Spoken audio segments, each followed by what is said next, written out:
నమస్కారం.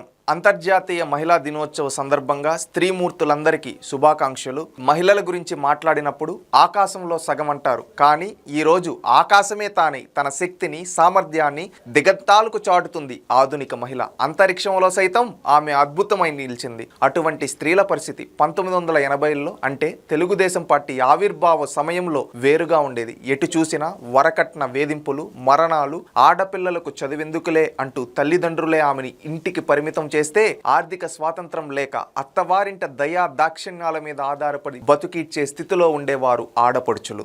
అటువంటి పరిస్థితుల్లో తెలుగుదేశం పార్టీ పెట్టారు. సమాజంలో సగం జనాభాగా ఉన్న మహిళలకు ఆర్థిక స్వేచ్ఛ, స్వయం నిర్ణయాత్మక అధికారాలు లేకపోవడం చూసి ఎంతో బాధపడ్డారు. అందుకే దేశంలో మొదటిసారిగా ఆడబిడ్డలకు ఆస్తిలో సమాన హక్కును కల్పించారు. అలాగే తిరుపతిలో పద్మావతి యూనివర్సిటీ పేరిట రాష్ట్రంలో మొట్టమొదట మహిళా యూనివర్సిటీని స్థాపించారు. అంతేకాదు, స్థానిక సంస్థల ఎన్నికల్లో సైతం వారికి రిజర్వేషన్ అమలు చేశారు. పార్టీలోను ప్రభుత్వంలోను పదవులిచ్చి గౌరవించారు. మహిళలు పురుషులతో సమానంగా గౌరవాన్ని అందుకోవాలని ఆకాంక్షించిన వ్యక్తి ఎన్టీఆర్ అయితే అభివృద్ధికర సమాజాన్ని నిర్మించగలమని గ్రహించిన దార్శనికుడు చంద్రబాబు గారు. మహిళా బిల్లు గురించి ఈనాడు గొప్పగా చెప్పుకుంటున్నాం, కానీ విద్యా ఉద్యోగాల్లో స్త్రీలకు 33.3% రిజర్వేషన్ ఆనాడే కల్పించారు చంద్రబాబు గారు. దీంతో ఎంతో మంది చదువుకున్న మహిళలు ఉద్యోగస్తులయ్యారు. తమ కాళ్ళ మీద తాము నిలబడటమే కాకుండా తమ కుటుంబానికి ఆర్థిక చేదోడుగా నిలిచారు. అలాగే చదువులోనూ తమకిష్టమైన విభాగాల్లో సీట్లు సంపాదించి ఉన్నత విద్యావంతులయ్యారు. మరోవైపు గ్రామీణ మహిళలు సామాజిక,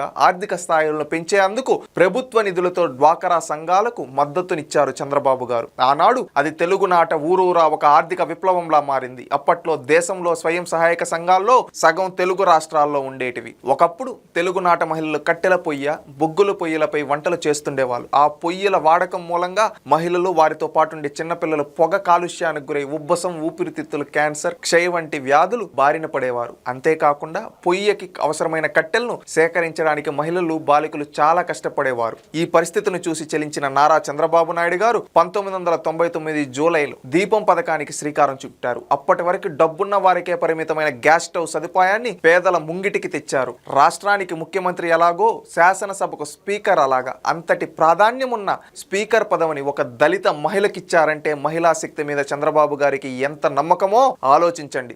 రాష్ట్ర విభజన తర్వాత జరిగిన నవ్యాంధ్ర ఏర్పడ్డాక తల్లి బిడ్డల సంక్షేమం కోసం తల్లి బిడ్డ చల్లగా, తల్లి బిడ్డ ఎక్స్ప్రెస్, అమ్మ కోసం ఎన్టీఆర్ బేబీ కిట్, సామూహిక శ్రీమంతాలు, అన్నప్రాసన, అన్న అమృత హస్తం లాంటి ఎన్నో పథకాలు అమలు చేశారు. బడికెళ్లే బాలికల కోసం బడికొస్తా సైకిల్ ఇచ్చారు. పేద ఎస్సీ, ఎస్టీ, బీసీ ఆడపిల్లల పెళ్లికి చంద్రన్న పెళ్లి కానుక ఇచ్చారు. పేద ముస్లిం యువతుల పెళ్లికి దుల్హాన్ పథకాన్ని అమలు చేశారు. చంద్రన్న చేయూత, పసుపు కుంకుమ పేర్లతో డ్వాకరా మహిళలకు 20,000 ఆర్థిక సాయం చేశారు. స్త్రీ నిధిని ఏర్పాటు చేశారు. మహిళా పార్లమెంట్ సదస్సును నిర్వహించడం చంద్రబాబు గారికి మహిళల అభ్యున్నతి పట్ల ఉన్న తపనకు నిదర్శనం. ఇక కూటమి ప్రభుత్వం వచ్చాక రాష్ట్రంలో అసలైన మహిళా స్వామ్యం నడుస్తుంది. సూపర్ 6 హామీల కింద అమలవుతున్న దీపం 2 పథకం, తల్లికి వందనం, స్త్రీ శక్తి పథకాలు మహిళల కోసమే. డ్వాకరా మహిళలకు వడ్డీ లేని రుణాలు 5 లక్షల నుంచి 10 లక్షలకు పెంచారు. డ్వాకరా మహిళలకు ఉపాధిగా అరకు కాఫీ అవుట్లెట్స్ ను ఏర్పాటు చేస్తున్నారు. డ్వాకరా సంఘాల్లో ఎస్సీ మహిళలకు 1 లక్ష నుంచి 3 లక్షల వరకు రాయితీ రుణాలు ఇస్తున్నారు. మహిళల భద్రత కోసం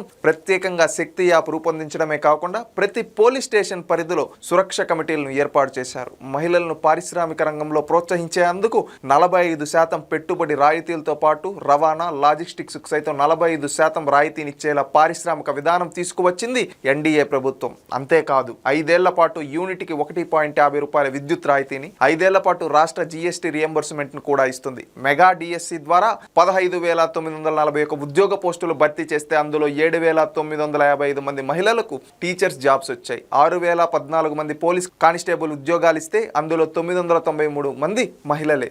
ఇక మంత్రి లోకేష్ గారి విషయానికి వస్తే స్త్రీ పురుష సమానత్వం ఉండేలా పాఠశాల సిలబస్ ఉండాలనేది సుప్రీంకోర్టు చెప్పడానికి ముందే స్కూల్ పిల్లల పాఠ్య పుస్తకాల్లో ఎన్నో మార్పులు చేయించారు. ఉదాహరణకు ఇంటి పనులన్నీ తల్లులే చేస్తున్న ఫోటోలను చూసిన లోకేష్ ఈ ఫోటోలు చూస్తే పనులన్నీ మహిళలే చేయాలి అన్న భావన పిల్లల్లో ఏర్పడుతుంది. కాబట్టి పనులు పంచుకున్నట్లు చూపించండి అని అధికారులకు చెప్పి ఫోటోలు మార్పించారు. తల్లులను, ఇతర మహిళలను ఎలా గౌరవించాలన్న విషయంపై పాఠాలు రూపొందించి సిలబస్ లో చేర్పించిన అభ్యుదయవాది మంత్రి లోకేష్. మహిళా సమానత్వం రావాలంటే, మహిళలకు భద్రత పెరగాలంటే, మహిళలను గౌరవించడం అన్నది విద్యార్థి దశ నుంచే అలవాటు కావాలంటున్నారు లోకేష్. గాజులు తొడుక్కున్నావా, ఆడపిల్లలా ఏడుస్తావేంటి అనే మాటలు అనడం కూడా మహిళలను అవమానించడమే అంటారు లోకేష్. చివరిగా ఒక్క మాట, ఎత్ర నార్యస్తు పూజ్యంతే రమంతే తత్ర దేవతాహ అని చెప్పింది భారతీయ సంస్కృతి. ఇల్లు కావచ్చు, సమాజం కావచ్చు, రాష్ట్రం కావచ్చు, దేశం కావచ్చు, స్త్రీలకు గౌరవించబడినప్పుడే ఆ ఇంటి పని, ఆ సమాజంలో కాని సంతోషం, అభివృద్ధి ఉంటాయి. ఈ సూక్తిని సదా అనుసరిస్తూ పాలించే ప్రభుత్వం మనది. మరోసారి మహిళలందరికీ మహిళా దినోత్సవ శుభాకాంక్షలు.